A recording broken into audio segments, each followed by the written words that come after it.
మనసు పొందండి, తప్పును తెలుసుకోండి, దేవుని దగ్గర మొరపెట్టి అయ్యా నా పాపాలు క్షమించండి అని ప్రార్థన చేయండి అంటే ఒక్కడు వినలా.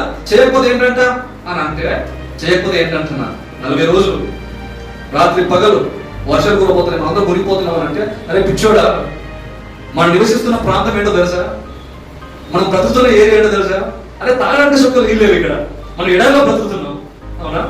వీడికంట దేవుడు పరిచయమై వర్షం, అది కూడా రాత్రి పగలు ఎడతెరిపిలేని వర్షం, నవ్వుకున్నారు. ఎన్ని సంవత్సరాలు ప్రకటించారు తెలుసా? 120 సంవత్సరాలు చేశాడు పడవ. ఎన్ని సంవత్సరాలు చేశాడు నోవహు గారు పడవను? 120 సంవత్సరాలు పడవను తయారు చేయడం, వెళ్ళి ప్రకటించడం, తయారు చేయడం, ప్రకటించడం. ఈ 120 సంవత్సరాలు ఆయన పరిచయం చేసి సువార్త ప్రకటించడం ఒకడు మాట.